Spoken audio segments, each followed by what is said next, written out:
ओम शांति। अमृत वेले की याद में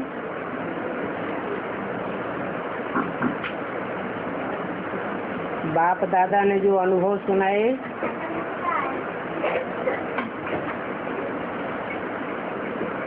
वो सतगुरुवार के दिन महावाक्यों का साक्षात्कार कराते हैं। किसको देखते हो और कौन पढ़ाते हैं?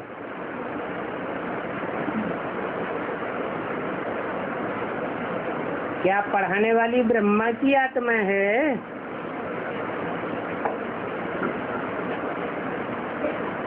ब्रह्मा की आत्मा देखती है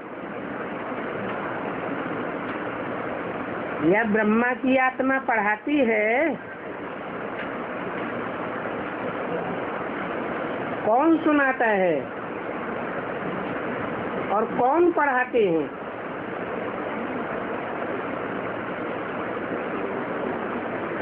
सदैव बुद्धि में शिव बाबा पढ़ाते हैं, ये सोच रखना चाहिए। तो पढ़ाने वाले को देखना चाहिए, पढ़ाने वाली आत्मा कौन है? आत्मा सोच करती है।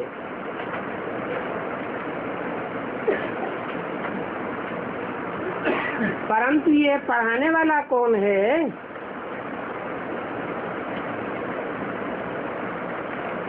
क्या मनुष्य पढ़ाते हैं आत्मा को या परमात्मा पढ़ाते हैं? ये तो जरूर है, शरीर द्वारा ही पढ़ाते हैं और तुम शरीर द्वारा सुनते हो, परंतु सुनने वाला कौन है?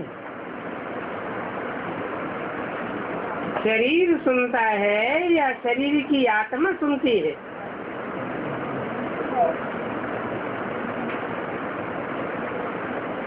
कौन देखते हैं? किसको देखते हैं? बुलाते भी हैं, हे बच्चों, परंतु कौन बुलाते हैं? बच्चे किसको रिस्पॉन्ड करेंगे? कौन देखते हैं? बाप कहते हैं नजर से निहाल। ये गैन है। अभी कौन सी नजर है? ये आंखों की नजर है क्या?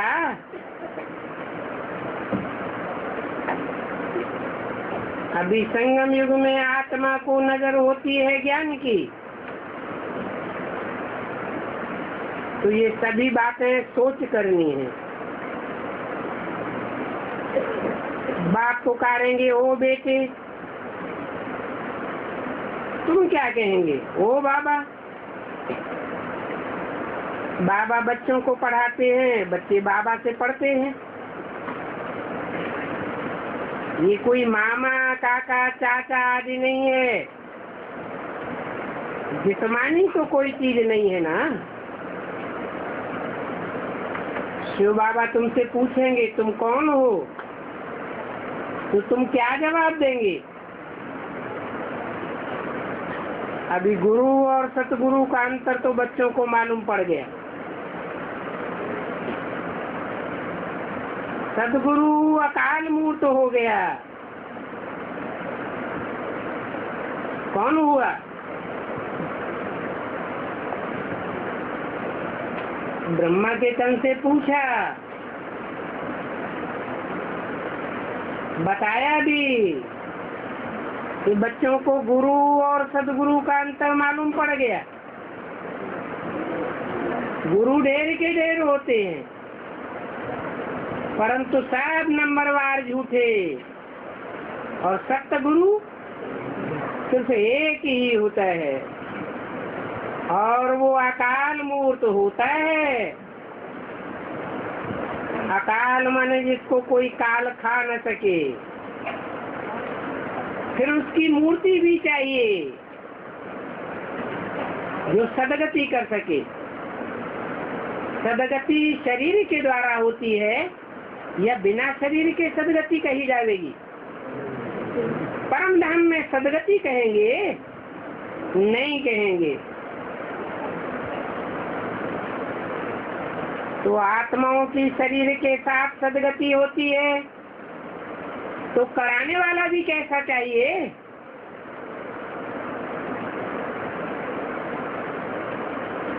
निराकार आत्मा चाहिए या साकारी चाहिए? साकार चाहिए। आत्मा तो अकाल मूर्त नहीं कहेंगे। आत्मा को काल खाता ही नहीं, शरीर को काल खाता है। शरीर की मूर्ति होती है, तो आत्मा की बात नहीं है। सद्गुरु साकार की बात है, परंतु निराकारी स्टेज वाला चाहिए। और तो सभी मनुष्य गुरु हैं, वो कोई अकाल मूर्त नहीं है। उन सबको तो काल खाता गया, और सभी ने देखा कि काल खाता गया। और सभी मनुष्यों को गुरु कहेंगे। वो गुरु ढेर के ढेर हैं। जो किसी को मत देता है वही गुरु हो गया। परंतु सदगुरु तो एक है जो सत्य मत देते हैं, सत्य के सिवाय और कुछ बताते नहीं। सत्य ही सत्य की बात करेंगे, झूठा हुआ तो झूठी बात करेगा। सत्य है निराकार शिव, परंतु समझाते किसको है? निराकार शालिग्रामों को समझाते हैं, देह अभिमानियों को तो समझ में ही नहीं आवेगा। इसको कहा जाता है आत्मा और परमात्मा का मेला। ये आत्मा परमात्मा का मेल होता है, क्योंकि ये समझाने की बात है।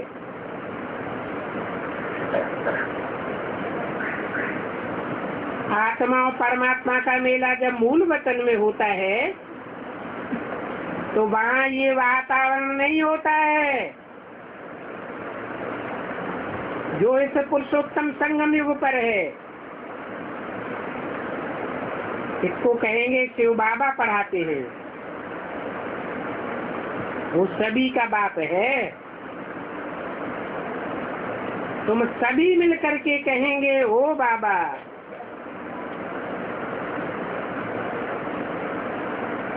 ये कहेंगे ओ बच्चे, ओ बेटे। ये स्मृति में रखना है। इसको कहा जाता है सुमिर सुमिर सुख पाओ। फिर तुम्हारे जो भी कलह कलेश हैं, पतित बने हो, सभी मिट जाने की है। फिर तो ये कलह कलेश आवेंगे ही नहीं 2500 साल। फिर भला आत्मा भी होगी, शरीर भी होगा, परंतु ये कलह कलेश नहीं होंगे। तन के कलह कलेश सब मिट जाएंगे।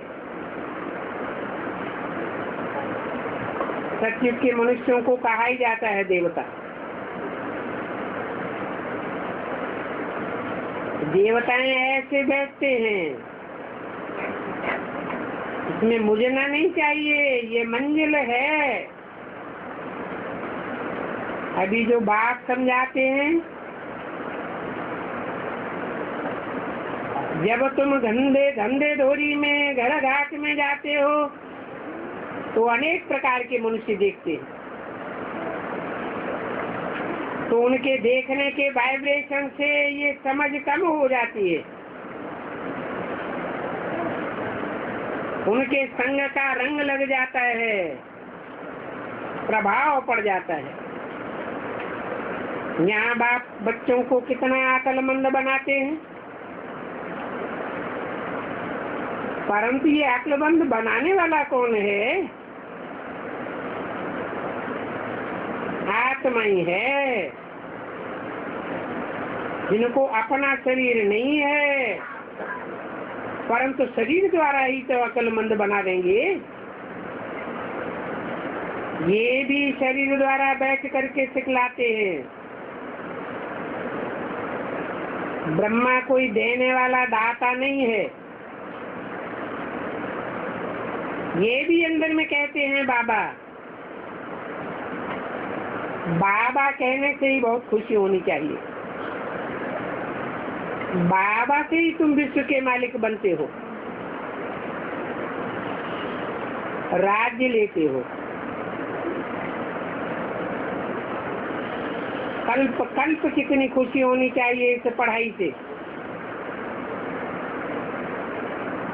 फिर पढ़ाई कब भूल जाती है क्या?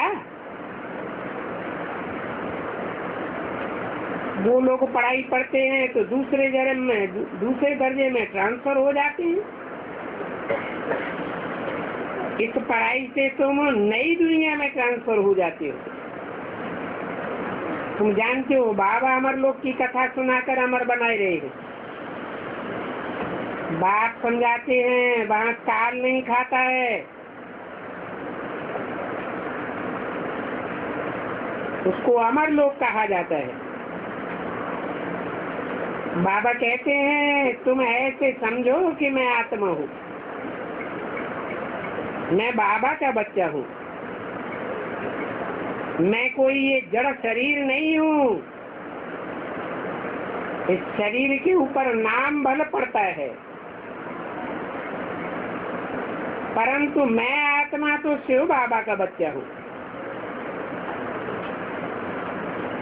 आत्मा का तो नाम नहीं पड़ता।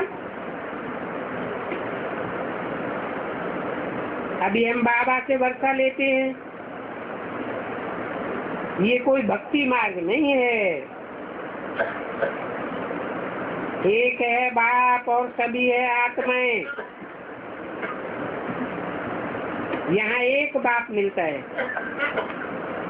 जिसको पहचानना होता है। आगे तो नहीं जानते थे कि वह निराकार परमपिता परमात्मा कौन है। समझते थे निराकार ही है, अथवा समझते थे कि कुत्ता बिल्ला सभी में है। कितने देर समझ बन गए।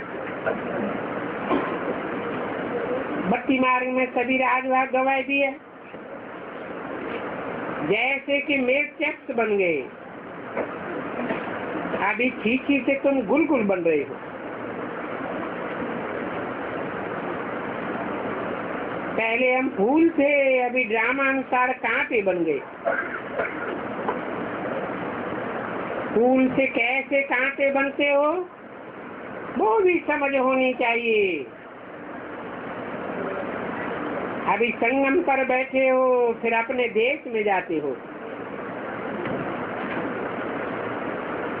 तो देखो संग दोष में आकर के तुमने क्या क्या कर लिया। अच्छा, आज ये चक्र की दिल यहाँ पूरी करते हैं, जिसे अच्छी तरह से समझना है, समझाना है, धारण करना है। यहाँ बैठे हो, लाइट हाउस बनकर बैठो। घर को तो जान गए हो, अपनी राजधानी को भी जान गए हो। ये तो पढ़ाई है। अभी तो राजधानी पराई है, इसमें आकर के पड़े हो। अच्छा, बच्चों को गुड मॉर्निंग। ओम शांति।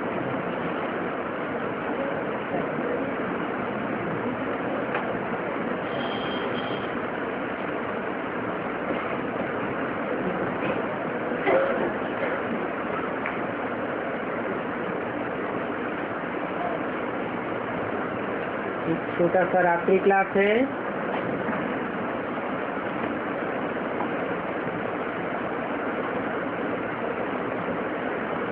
जब आत्माओं को पूरा ज्ञान मिलता है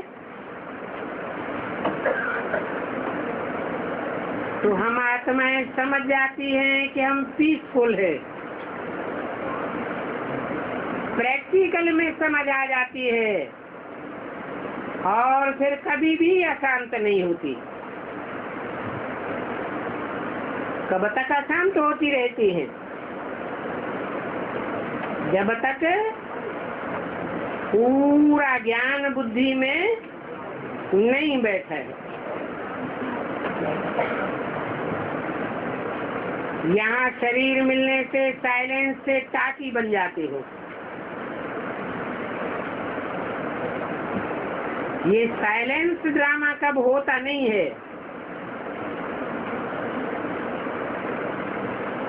मूवी और टाकी होता है।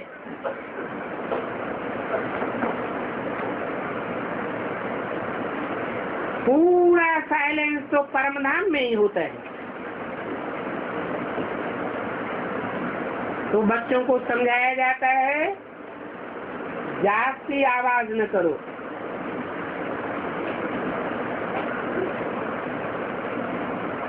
तुमको तो आवाज से परे जाना है, अर्थात उल्टी सीढ़ी करना है।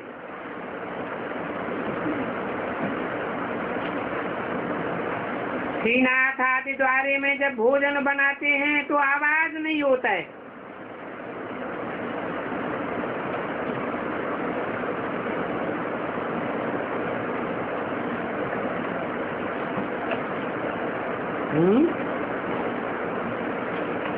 अभी श्रीनाथ द्वारा है या जगन्नाथ द्वारा है? कितनी आवाज करते हैं। तो आवाज करने वालों की ना सेना का नाम ही क्या रख दिया है? बंदर सेना।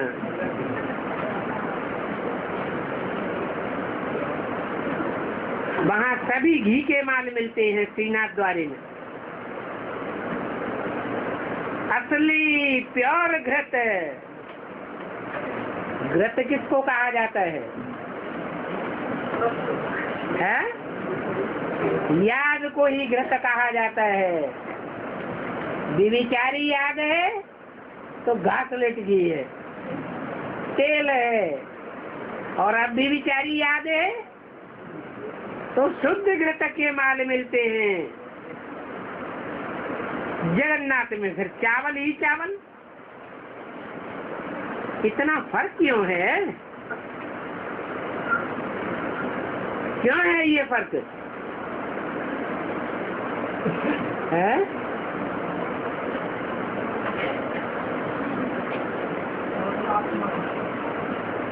है? आत्मा झूठी चावल है इसलिए ज्यादा आवाज करते हैं। तो आवाज नहीं करना चाहिए। इससे साबित होता है कि आत्मा रूपी चावल का ज्ञान तो है कि हम आत्मा हैं, और ऐसा चावल हमको बनना है जिस पर देह अभिमान का कोई भी छिलका न रहे।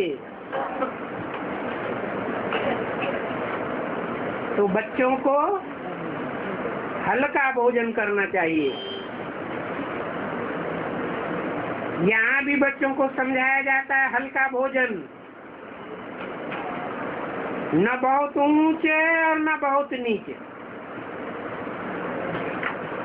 ये तो जानते हो कि सतयुग में तो घी की नदियां बहती हैं। शुद्ध घृत रहता है बुद्धि में, राधा की दृष्टि कहाँ डूबेगी? सिर्फ कृष्ण में डूबेगी। कृष्ण की दृष्टि राधा में डूबेगी। ऐसा शुद्ध घट का जमाना और कोई होता नहीं है। बच्चे जो नहीं जानते थे अभी इन बातों को जानते रहते हैं। ये सृष्टि का चक्र कैसे फिरता है तो अभी तुम जानते हो। दिन प्रतिदिन आते आते नए आते जाएंगे।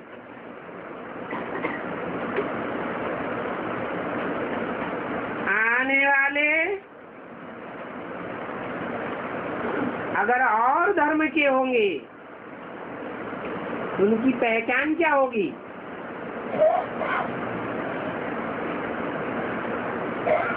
पहले मुझेंगे फिर आस्ते आस्ते अच्छे हो जाएंगे।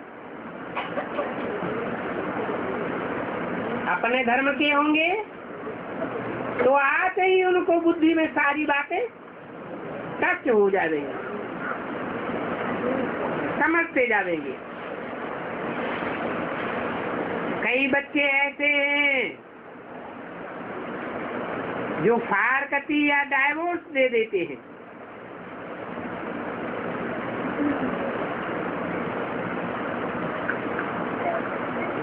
डाइवोर्स बाप बच्चे के बीच में होता है, वो डाइवोर्स पति पत्नी के बीच में होता है, और फारकती बाप बच्चे के बीच में होती है। बाप ऐसे मुख से खुद नहीं कहेंगे कि तुम निकल जाओ, यहाँ से भाग जाओ। अच्छे से समझावेंगे कि अच्छे हो करके चलो, उल्टी चाल न चलो, सच्चार हो करके चलो। विवेक कहता है कि राजधानी स्थापन हो रही है, उसमें कम पद वाले भी चाहिए। राजधानी में ऊंच और नीच मर्तबे वाले तो होते हैं ना, तो जो कम पद वाले होंगे वो जरूर पढ़ाने वाले से नहीं पढ़ते हैं तब तो कम पद पाते हैं। अच्छा पद पालेंगे तो जरूर अच्छी पढ़ाई पढ़ेंगे। ये समझ की बात है, इसको बेहद की बुद्धि कहा जाता है। अभी तुम कितने विशाल बुद्धि बने हो। आगे तो मंदिर आदि में माथा टेकते रहते थे,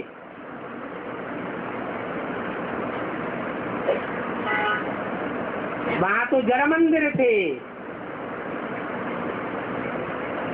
और यहाँ तो चैतन्य की बात है। माथा टेकने का मतलब क्या है? बुद्धि को झुकाए देना। जो बात बताई जाए उस बात को मान लेना। भक्ति मार्ग में तो कोई के ऑक्यूपेशन को नहीं जानते थे, फिर भी माथा टेकते रहते थे। दुनिया में कोई भी नहीं जानते हैं। बाप ने समझाया शास्त्रों के ज्ञान को कोई ज्ञान नहीं कहा जाता।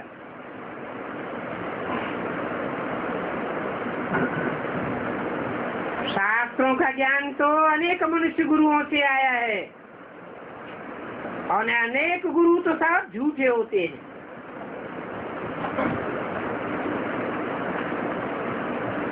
ज्ञान तो एक बाप से आता है। बाप खुद ही ज्ञान का सागर है, उनका तो है ही भक्ति मार्ग।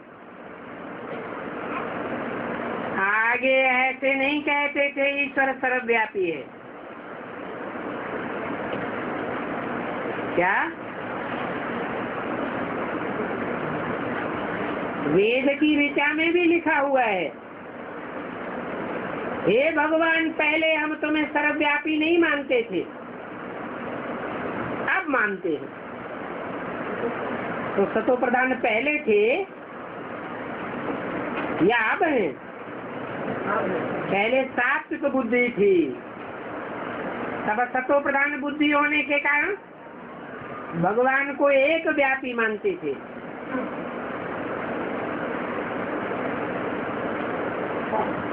एक ही मूर्ति बनाते थे। सोमनाथ के मंदिर में एक ही शिवलिंग और उस लिंग में एक सितारा।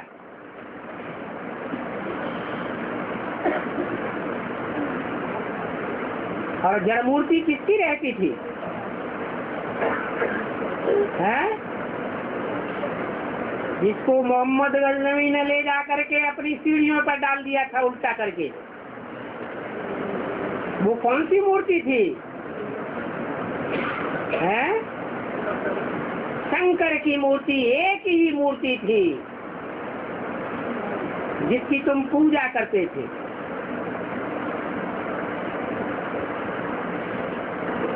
उस समय तक तुम सर्वव्यापी नहीं समझते थे।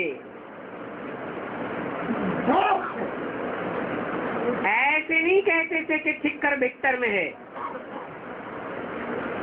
ठोकर खाने वाली बुद्धि में है, ज्ञान के रास्ते में दीवाल बन करके अड़ जाने वालों की बुद्धि में है। नहीं, अभी तो बुद्धि तमो प्रधान बन गई है। तो जो बातें जिसकी सुनते हैं उसी को गुरु बना लेते हैं और सत्य वचन महाराज करते रहते हैं। सब की बातों का असर पड़ जाता है।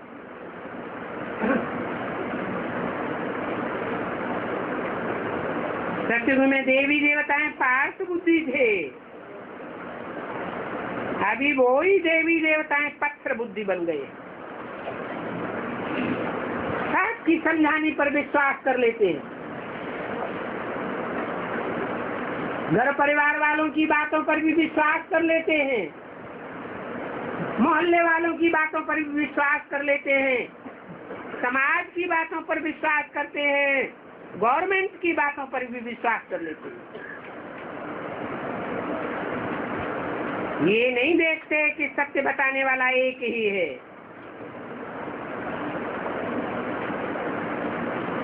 तो सबकी बातों पर विश्वास करते रहेंगे, प्रभावित होते रहेंगे, तो अवस्था नीचे गिरेगी या ऊपर उठेगी? नीचे गिरती जाती है। बाबा ने समझाया था, कहते हैं सर्प में मणि होती है,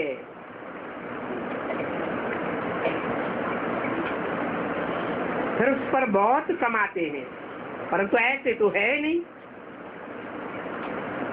अभी वास्तव में तुम्हारे मस्तक में मणि है।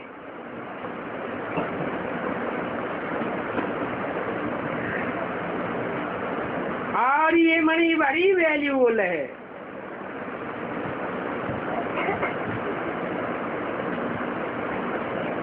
इस मणि में एक एक ज्ञान का वर्षांश लाखों रुपए का है। भक्त लोग भी शास्त्रों के ज्ञान को लाखों की मिल्कियत का समझते हैं, परंतु वो तो भक्ति है।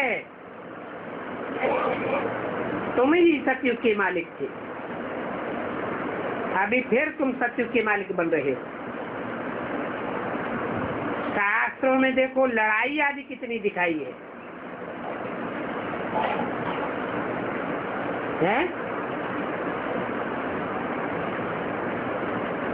हर चीज पहले सतो प्रधान होती है और बाद में तमो प्रधान होती है। शास्त्र भी पहले सतो प्रधान थे, बाद में तमो प्रधान थे। सतो प्रधान कब थे? है द्वापर के आग में, जबकि सच्चाई को सुनाने वाला एक व्यास था। कोई और दूसरा क्लैरिफिकेशन करने वाला नहीं था। ढेर के ढेर गुरु नहीं थे।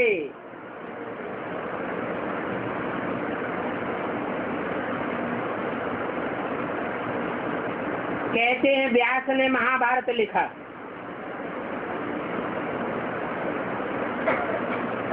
जो महाभारत पढ़ने वाले भक्त लोग हैं वो महाभारत पढ़ करके लड़ाई सीखते हैं या बेहद की लड़ाई की बात बुद्धि में आती है? स्थूल लड़ाई की बातें बुद्धि में बैठती हैं। अभी भी महाभारत तो वो ही है। पहले 1 लाख श्लोकों का था, अभी तो 4 लाख श्लोक हैं।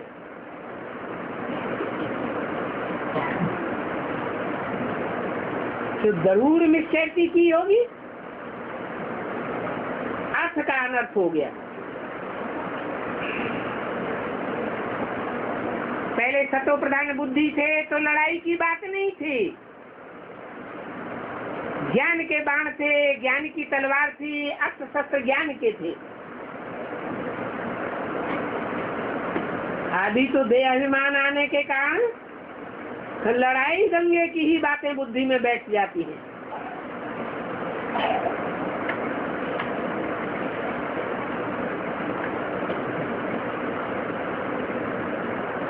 कोई कोई होते हैं जो शास्त्रों को नहीं मानते हैं।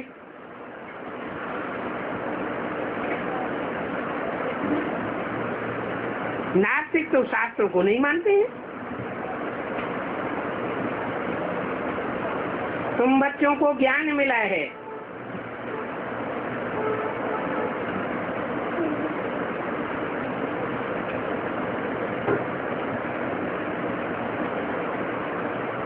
तो तुम शास्त्रों को मानते हो या नहीं मानते हो? हैं? शास्त्रों को मानते तो हैं, लेकिन उस दृष्टिकोण से नहीं मानते जिस दृष्टिकोण से भक्त मानते हैं।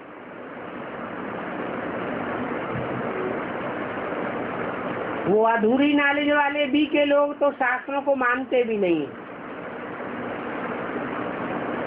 हम तो जानते हैं ये शास्त्र जो लिखे गए हैं वो भी किस समय की यादगार है? ब्राह्मणों के संगम युग की ही यादगार है। तुमसे कोई पूछते हैं तुम शास्त्रों को मानते हो, तो ऐसे नहीं कहना चाहिए नहीं हम शास्त्रों को नहीं मानते, शास्त्र सब झूठे हैं। बोलो हाँ, हम शास्त्रों को क्यों नहीं मानते हैं? शास्त्र तो हैं, परंतु वो तमो प्रधान भक्ति मार्ग के शास्त्र हैं। इस समय युग ही कौन सा चल रहा है? कल युग तमो प्रधान युग चल रहा है। तो शास्त्र भी तमो प्रधान बन चुके हैं। उन तमो प्रधान शास्त्रों से मुक्ति नहीं मिल सकती।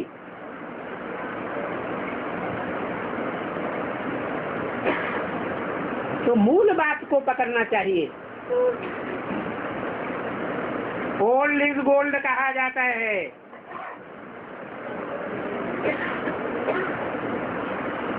भक्ति से मुक्ति नहीं मिल सकती, ज्ञान से मुक्ति होती है। पुराने शास्त्रों में भी लिखा हुआ है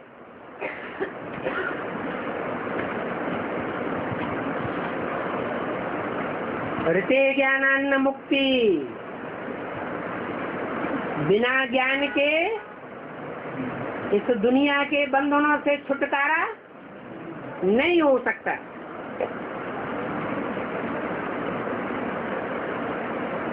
ये शास्त्र जो भी मिलते हैं वो सब भक्ति मार्ग के।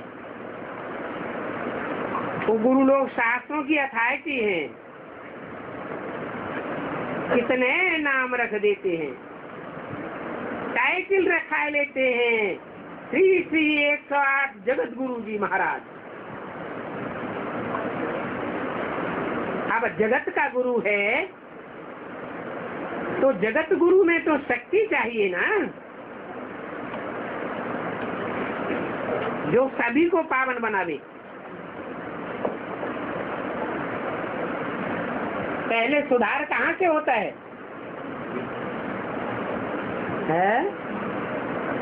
पहले घर का सुधार। तो उन गुरुओं को पहले कहाँ वापस जाना चाहिए? अपने घर परिवार वालों के पास जाना चाहिए। पहले तो उनको पावन बना दे।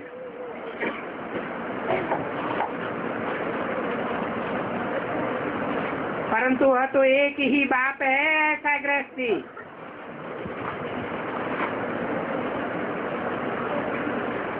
जो अपने विशेष पारिवारिक बच्चों को भी पावन बनाता है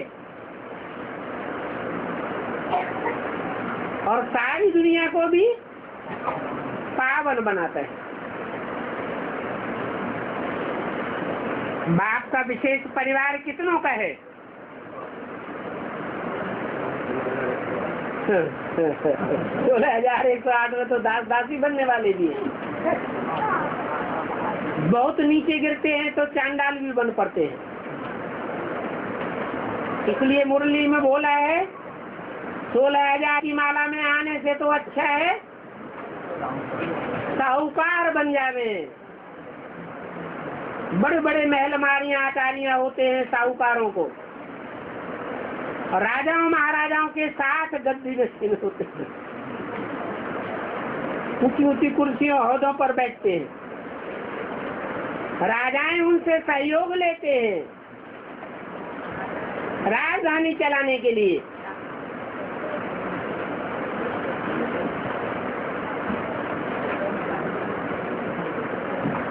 तो सभी को पावन तो एक बाप ही बनाते हैं, परंतु बाप जो सभी को पावन बनाते हैं,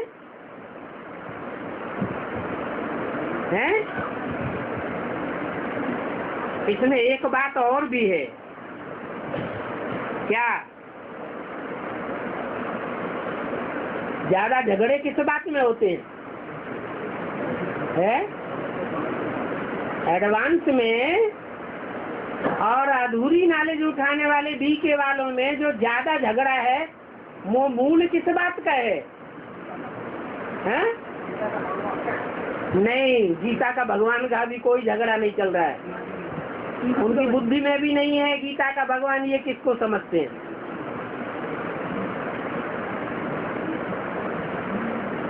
मूल झगड़ा है बाप जो सबको पावन बनाते हैं। अपोजिशन भी इसी बात का है। बीके वाले लोग और बीके वालों को सामने से दुनिया वाले लोग झगड़ा खास किस बात पर करते हैं? पावन बनाने वाली बात पर करते हैं। हम कहते हैं एक बाप ही सबको पावन बनाने वाला है। संग के रंग से ही पावन बने हैं। 5000 वर्ष पहले भी पावन बने थे और अभी भी पावन बनेंगे। तो पावन बनाने वाला एक ही बाप है। भले कितना भी दुनिया में अपोजिशन होता रहे, तो बाप क्या अपना धंधा छोड़ के चला जाएगा? नहीं जाएगा। बाप के बच्चे ही विरोधी बन पड़ते हैं बाहर वालों के प्रभाव में आकर।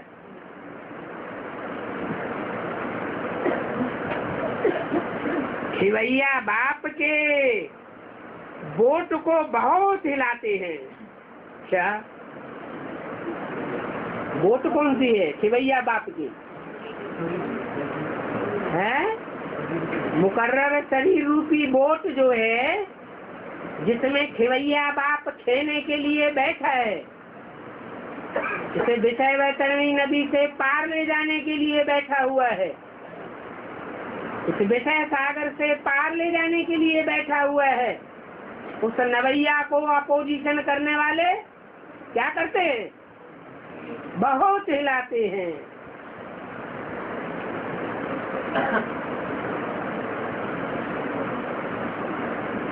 तुम सब सच्ची सच्ची नहीं आए हो,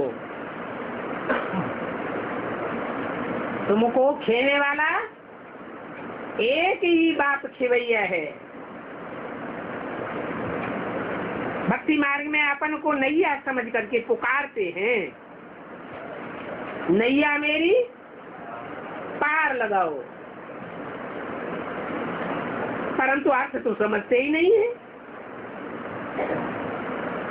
कि नैया कौन है, नैया में बिठैया कौन है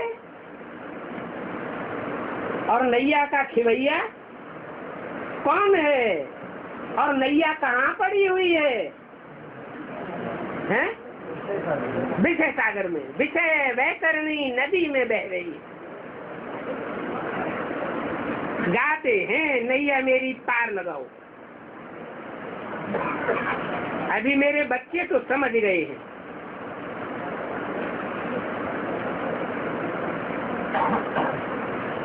बेड़ा डूबता भी है और पार भी होता है। क्या बेड़ा माने? जहाज।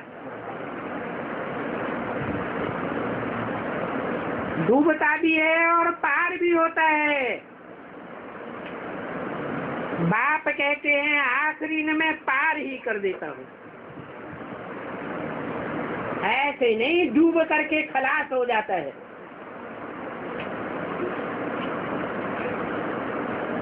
निश्चय बुद्धि की परख होगी या नहीं होगी? होगी।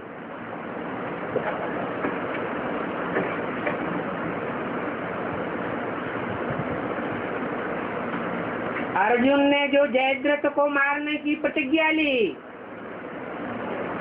तो निश्चय बुद्धि होकर के प्रतिज्ञा ली होगी या अनिश्चय बुद्धि की प्रतिज्ञा ली होगी?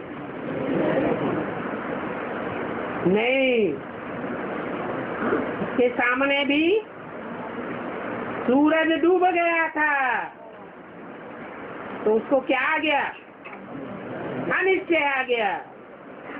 समझा कि अभी ये रथ जला करके भस्म होना ही है,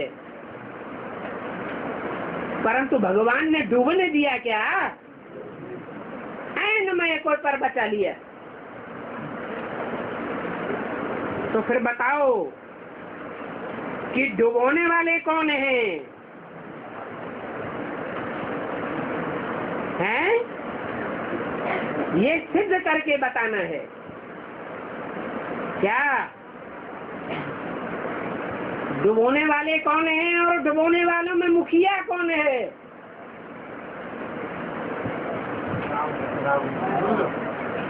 गुरुओं में मुख्य गुरु कौन है? वो अभी बैल पर सवार है या शंकर सवार है बैल पर? है?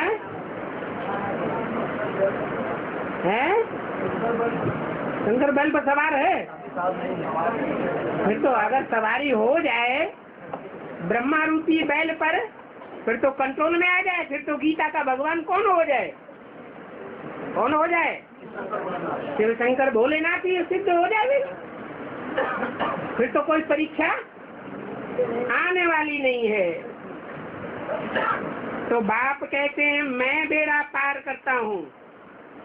फिर जरा सोचो कि डुबोते कौन है? बाप ये बात सिद्ध करके बतलाते हैं। कौन है डुबोने वाले? ये मनुष्य गुरु हैं डुबोने वाले, और बाप है उद्धार करने वाला। मनुष्य गुरु में मुख्य गुरु कौन है और बड़े से बड़ा मनुष्य गुरु कौन है?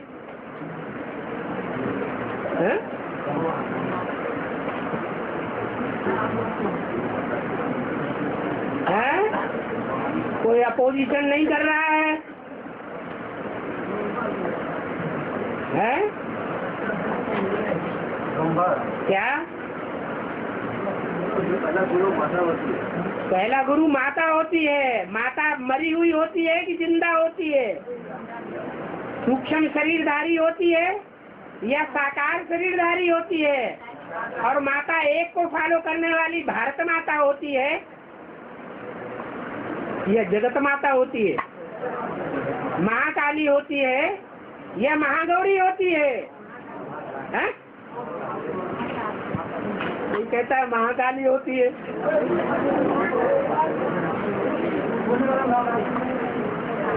सिद्ध करके बाप बतलाते हैं कि बेड़ा डुबोने वाले कौन है। मुरलियों में बोला हुआ है, इन वैश्याओं ने भारत को डुबोया है।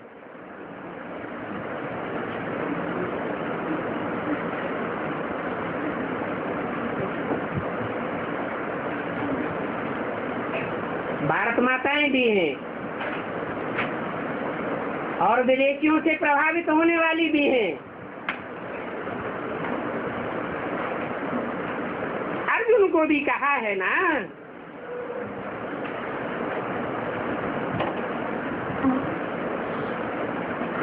तुमको सुप्रीम गुरु मिला, तो फिर ये भीष्म पितामह, द्रोणाचार्य, कृपाचार्य आदि गुरु करने की क्या दरकार है?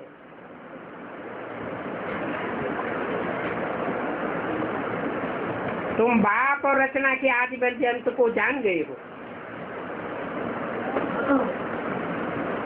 वो बाप सच्चा है, चैतन्य में है, माने बोलता चालता है और आनंद स्वरूप है।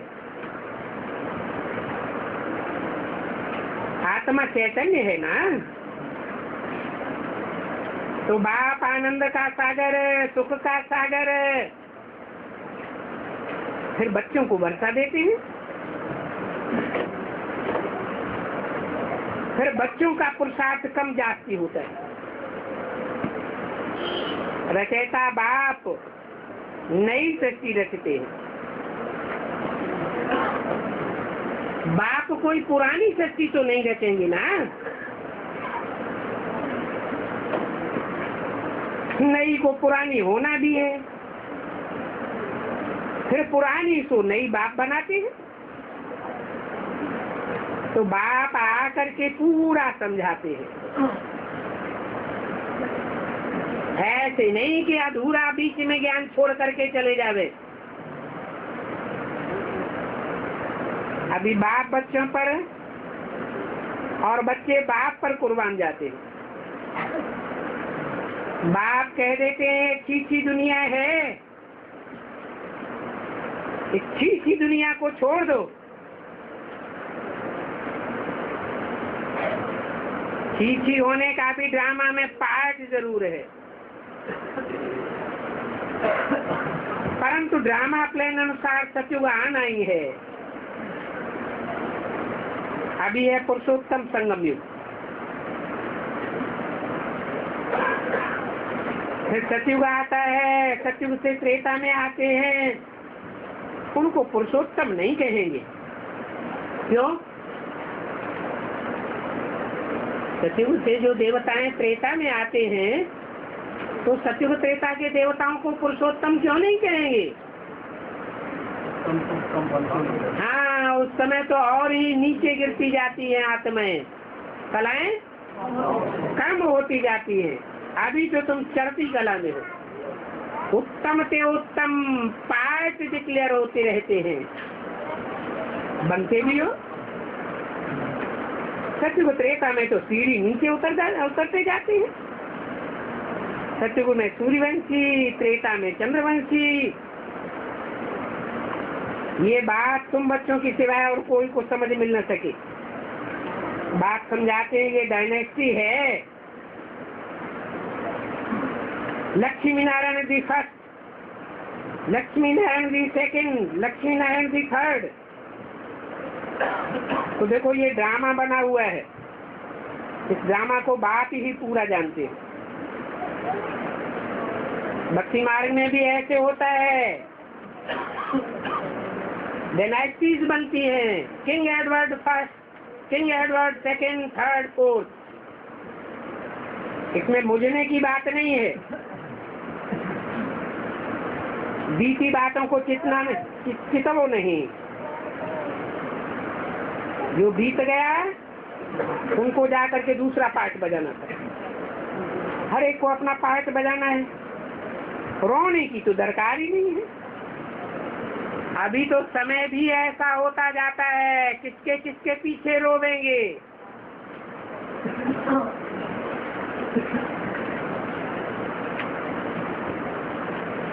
इस समय बाप भी ऐसे ही समझाते हैं।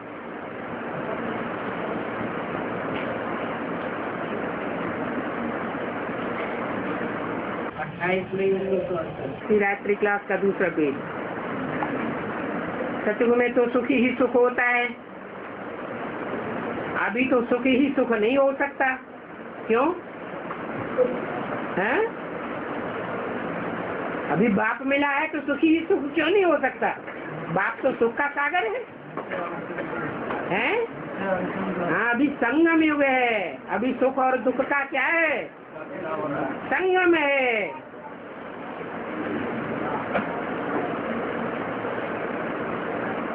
ऐसा भी समय आवेगा, कोई से भी छुट्टी नहीं ले सकेंगे।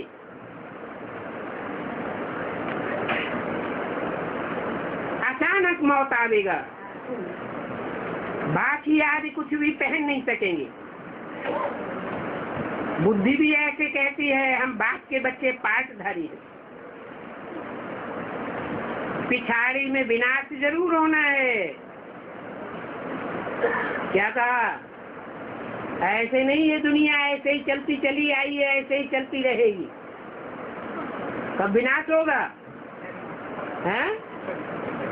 पिछाड़ी में। कितने अच्छे अच्छे सामान बनाते रहते हैं विनाश के लिए, जो कोई को भी कुछ भी तकलीफ न हो।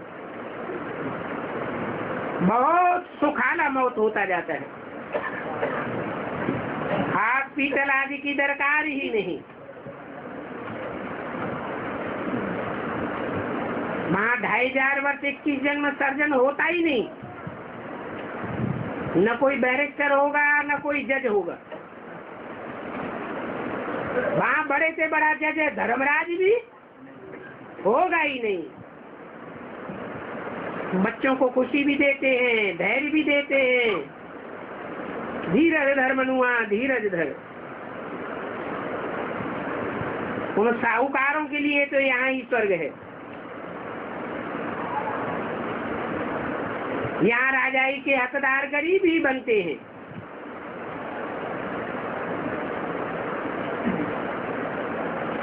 साहूकारों को अपनी धन दौलत बाल बच्चों से ही ममत्व नहीं निकाल पाते। ममत्व निकलता ही नहीं। बड़े बड़े महल बनाते रहते हैं, एरोप्लेन, बच्चे आदि उनको याद आते रहेंगे।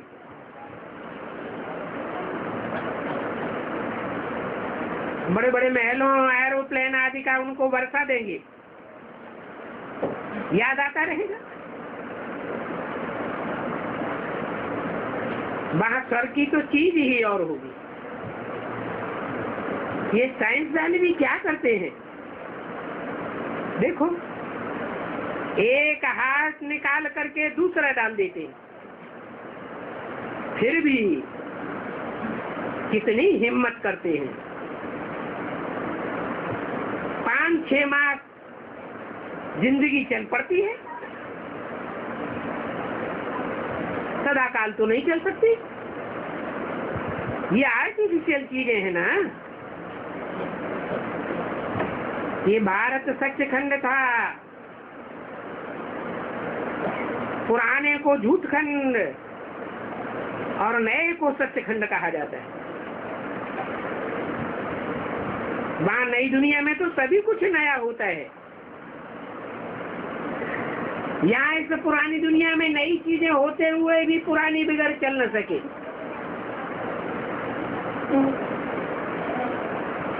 सच्चाई आटे में लून मिसल अंश मात्र होती है, परंतु सारा झूठ ही झूठ। कोई कोई बहुत थोड़े होते हैं, तो ऐसे थोड़े सत्य पर ही चलते हैं।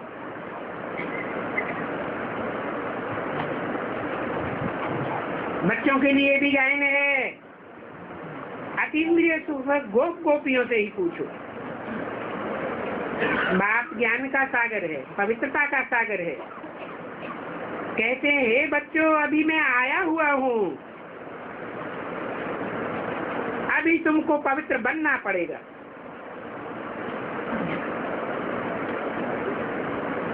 तुम आए हो ये लक्ष्मी नारायण बनने के लिए। यथा राजा तथा प्रजा, तुम बनते हो ना, तुमसे ये राजाई कोई भी छीन नहीं सकेगा। ये बना बनाया ड्रामा है। ईश्वर की कृपा हो गई ऐसी कोई बात नहीं है। तुमको आना ही है बच्चों को पढ़ाने के लिए, कल्प कल्प पढ़ाते हैं। और ये पावन बनाना भी, ये भी पढ़ाई का एक अंग है। क्या? पढ़ाई अलग बात और याद अलग सब्जेक्ट, परंतु पावन बनाना काहे का अंग है? पढ़ाई का अंग है। अभी तुम सभी एक्टर्स हो, अभी ये नाटक पूरा होता है। ये एक ही नाटक रूपी खेल है, जबकि तुम सांवरे से गोरा बनते हो। ये कल्प का संगम युग है, ये युगों का संगम युग नहीं है। पुराना कल्प पूरा होता है, नया कल्प शुरू होता है। तो पढ़ाई से तुमको कितना सुख मिलता है। तो पूरा अटेंशन देना है और रहना भी अपने घर में है।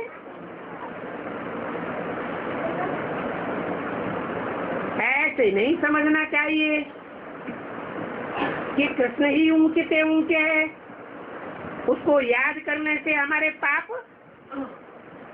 कट जाएंगे। नहीं,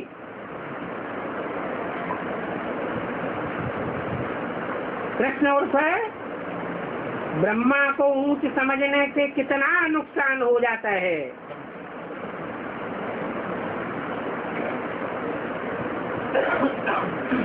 वो सभी भक्ति मार्ग की बातें हैं। अच्छा, मीठे मीठे सिकिल्ले बच्चों को गुड नाइट और नमस्ते। ओम शांति।